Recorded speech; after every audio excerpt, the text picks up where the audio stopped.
Morning, everybody. My name is Josh, the RV Nerd. Welcome to Haylett RV. Today we have with us between 97 and 9,800 pound, depending on the options that you apply to it, Jayco Eagle 30.5 CKTS. We're gonna blaze through this, make this a little bit quicker tour. We have a full video tour of this RV already recorded. I'll leave a link for that down in the video description. What we'll be seeing today is a different decor, a different refrigerator, and I want to touch on some of the different options that are available to you. And if you like what you see, if it's your first time seeing it, check the other video out in more detail. And as always, let us know if you have any other questions. Hit the subscribe button, follow along. Let's get to it.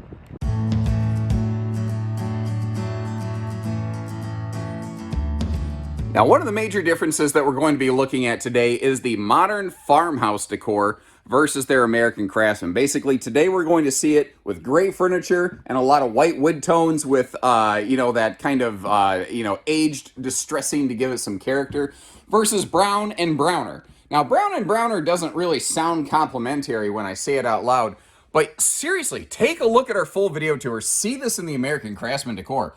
It's beautiful, and I'm kind of like in split decision mode on it. This one gives us all those door side super slide windows in a carpetless slide out, mind you, with direct facing entertainment. This is a big fifth wheel living room packed into a, small to mid-size package. I don't know that small feels appropriate, but compared to the size of a lot of fifth wheels, it's not too bad.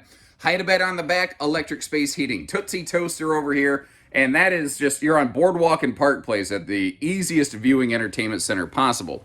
Now again, if you want to see all this in full detail, please take a look at the more, in-depth video tour that I have linked in the video description. I'll get all of this open. There is one major thing I do want to spend a little time looking at here in the kitchen today, and that is the new 12-volt refrigerator option that they're offering. In the full video of this one, you're actually going to see a 4-door, 13 cubic foot gas electric fridge. This is a 2-door, 10.7 cubic foot DC compressor fridge. It is a little bit smaller, however, it gains us this full pantry over here. The standard refrigerator on this camper is actually an 8 cubic foot two-way. So you have 3 refrigerator options. You've got, the 8 cubic foot with the bonus pantry. You have the 10.7 cubic foot compressor with the bonus pantry.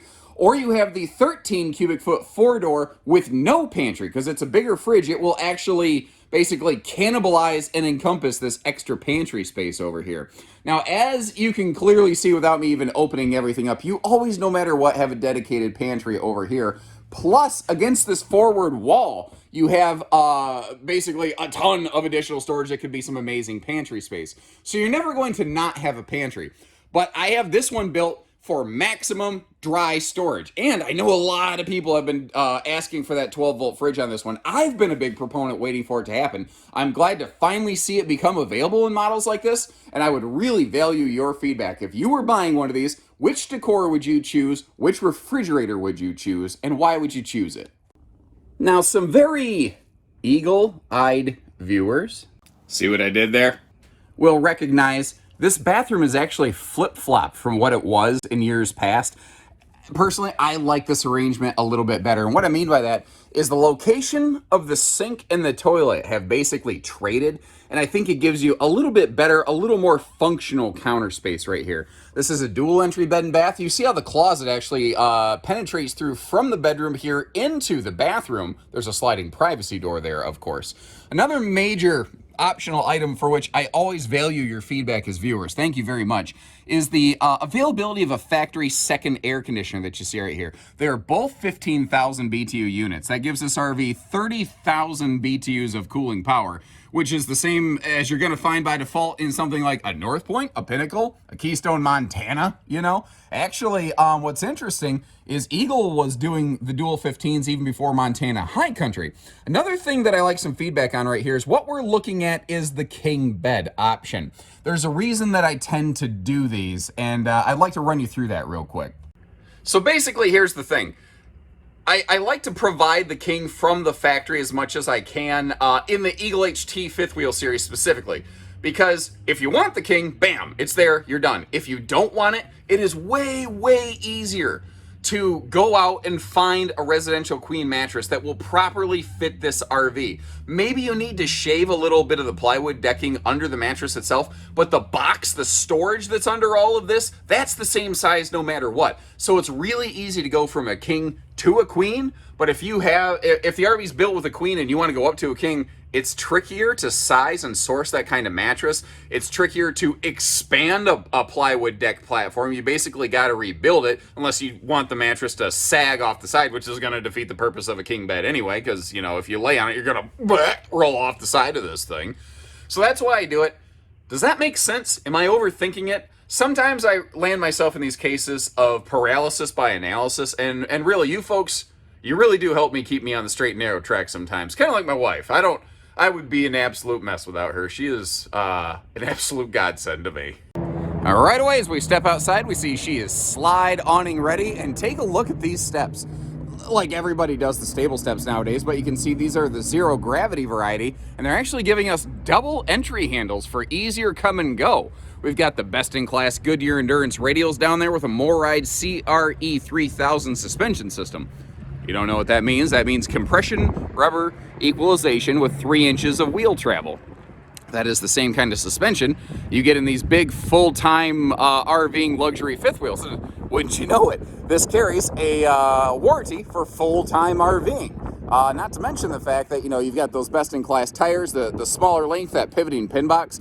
I think this is a amazing option for someone who wants a big living room when they get there, but they're trying to keep their total length, their total size smaller for towing purposes. That's exactly where the 30.5 CKTS comes in. I think it's a good full-time traveler, which is a hard thing to find.